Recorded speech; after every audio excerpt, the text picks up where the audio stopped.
নমস্কার, আপনাদের সকলকে স্বাগত। এই প্রচন্ড গরমে আইসক্রিম খেতে কার না ভালো লাগে বলুন? আমার যেরকম ভালো লাগে, আমার মতো নিশ্চয়ই আপনারও ভালো লাগে। আর বাড়িতে বানিয়ে দোকানের মতন আইসক্রিম যদি করে খাওয়া যায় তাহলে মন্দ কি? আর নিজের নিজের পছন্দের ফ্লেভারে আপনি খাবেন। আমি যেমন আজকে বানালাম নলেন গুড়ের আইসক্রিম, তেমনি আপনি নানান রকম ফ্লেভারের বানিয়ে নিতে পারেন বাড়িতে। আসুন তাহলে দেখে নিন কীভাবে করতে হবে রেসিপিটা। এখানে আমি একটা পাত্র নিয়ে নিলাম, এর মধ্যে আমি ফুল ক্রিম দুধ আমুল গোল্ড আমি নিয়েছি 1/2 লিটার ঢেলে দেব। এই 1/2 লিটার দুধ দিয়ে আমি আজকে 2 লিটার আইসক্রিম বানাবো। এখান থেকে আমি 1/2 কাপ দুধ কাটিয়ে রাখলাম, আর বাকি দুধটা আমি ওভেনে বসিয়ে দেব। আর এই জায়গাটার মধ্যে আমি দুধের মধ্যে আমি কর্নফ্লাওয়ার দিয়ে দিলাম 1.5 টেবিল স্পুন, দিয়ে ভালো করে মিশিয়ে নিলাম। আর দেব 3 টেবিল স্পুন পাউডার মিল্ক, সেটাও ভালো করে মিশিয়ে নেব। এরপর আমি একে একে দেব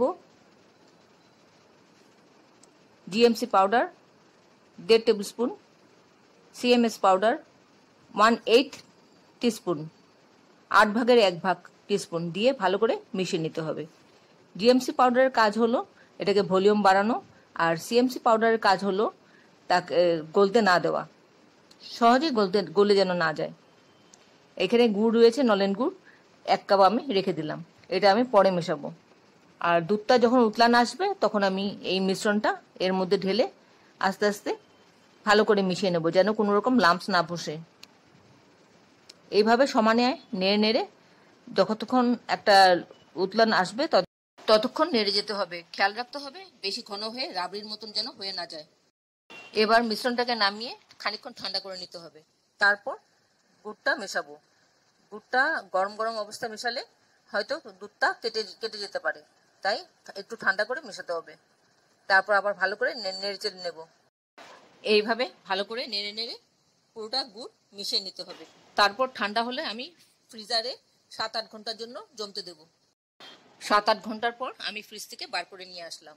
এবার মিশ্রণটা এরকম শক্ত অবস্থায় আছে, আমি ছুরির সাহায্যে পিস পিস করে নেব।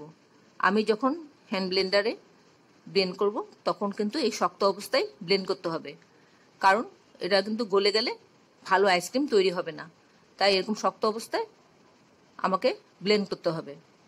এবার আমি একটা বড় পাত্রে ঢেলে দেব এই মিশ্রণটা ঢেলে দিয়ে তারপরে আমি হ্যান্ড ব্লেন্ডারের সাহায্যে ভালো করে ব্লেন্ড করে নেব। এই মুহূর্তে আপনারা কে কোথা থেকে, কোন শহর থেকে, কোন দেশ থেকে আমার এই রেসিপিটা দেখছেন প্লিজ একটু কমেন্ট বক্সে কমেন্ট করবেন, আমার ভীষণ জানতে ইচ্ছে করে। আর নতুন কোনো বন্ধু প্রথমবার আমার চ্যানেলটাকে দেখে থাকলে আপনাকে একটা বিগ হাগ জানাচ্ছি, চ্যানেলটাকে সাবস্ক্রাইব করে নেওয়ার জন্য অনুরোধ রইল। পাশে বেল আইকনটা অ্যাক্টিভেট করে নেবেন, যাতে পরবর্তী আমার সমস্ত রেসিপি নোটিফিকেশন সবার আগে আপনার কাছে এসে পৌঁছয়। আমি এখানে দিলাম, আপনি ফ্রেশ ক্রিম থাকলে ফ্রেশ ক্রিম দেবেন। আমি এখানে দিয়েছি মালাই, ঘরের তোলে রাখা মালাই মানে দুধের সর, সেটা আমি 1 কাপ দিয়ে দিলাম। এবার আবার ভালো করে ব্লেন্ড করে নেব এই সরটাকে, ক্রিমটাকে। খানিকক্ষণ ব্লেন্ড করার পর এর মধ্যে মেশাবো এসেন্স, নলেন গুড়ের এসেন্স। আমি এখানে 5-6 ফোঁটা এসেন্সটা দেব। তারপর আমি আবার এটাকে ভালো করে মিশিয়ে নেব ব্লেন্ডারের সাহায্যে। খানিকক্ষণ মেশানোর পর এর মধ্যে আমি দেব 1 cup whip cream. 1 cup whip cream দিয়ে আমি আবার ব্লেন্ড করব।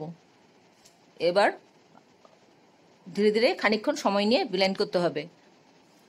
আপনারা যদি আমার এই রেসিপিটা ফেসবুক থেকে দেখে থাকেন তাহলে ফলো অপশনটা ক্লিক করবেন আর একটা লাইক দেবেন, তাহলে আপনি আমার সাথে জুড়ে যাবেন। আপনি আমার সাথে জুড়ে গেলে আমার সমস্ত রেসিপির নোটিফিকেশন সবার আগে আপনার কাছে এসে পৌঁছবে। এবার আমি কন্টেনারে ঢেলে দিচ্ছি। আমার এটা পুরো রেডি হয়ে গেছে। আমি ব্লেন্ড করলাম প্রায় 5-7 মিনিট মতন। এবার কন্টেনারে ঢেলে দিয়ে আমি এটা একটু ট্যাপ ট্যাপ করে নেব, যদি বাবলস থাকে সেগুলো বেরিয়ে আসবে। আর বাকি আরেকটু থেকে গেছে, সেটা আমি আরেকটা কন্টেনারে ঢেলে দিচ্ছি। সমস্ত বাবলসগুলি আমি ডিসমিস করে দিচ্ছি। এবার আরেকটা পাত্রে আমি বাকি অংশটুকু ঢেলে নিচ্ছি।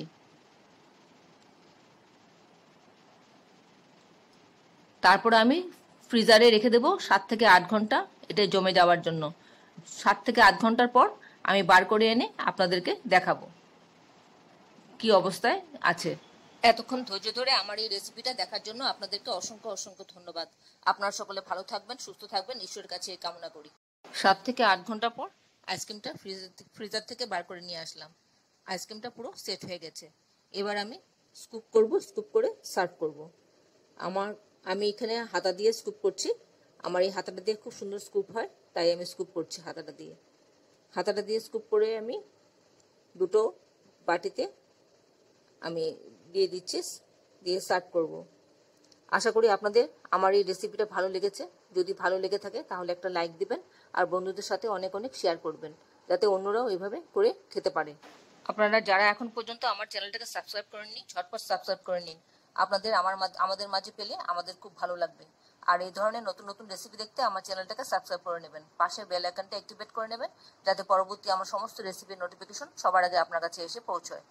রেসিপি সম্পর্কে যদি আপনাদের কোনো প্রশ্ন থাকে কমেন্টসে জানাতে পারেন, আমি আপনাদের প্রশ্নের উত্তর দিয়ে দেব। আর আপনাদের কেমন লাগলো আমার এই রেসিপিটা, আপনাদের মতামতটা অবশ্যই কমেন্টসে জানিয়ে দেবেন। ভালো লাগলে লাইক দেবেন, ভালো না লাগলে ডিসলাইকও দিতে পারেন, তাহলে আমি কিছু জানতে পারবো যে আপনাদের পছন্দ হয়নি আমার এই রেসিপিটা। দেখুন আমি এবার দেখাচ্ছি আপনাদেরকে কি সুন্দর দোকানের মতন যেরকম গলে যায়, একদম গলে যাচ্ছে বাইরে টেম্পারেচারে আসার সঙ্গে সঙ্গে। দেখুন কি সুন্দর একদম পুরো গলে যাচ্ছে, একদম দোকানের মতন। খেতেও খুব সুন্দর স্বাদ হয়। যদি আপনি নলেন গুড় পছন্দ করে থাকেন তাহলে নলেন গুড়ে করবেন, আর যদি নলেন গুড়ে পছন্দ না করেন ভ্যানিলা হলে ভ্যানিলা এসেন্স দিয়ে দেবেন, তাহলে ভ্যানিলা আইসক্রিম হয়ে যাবে।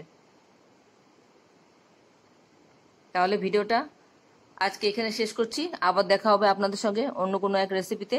আপনারা সকলে ভালো থাকবেন, সুস্থ থাকবেন। নমস্কার।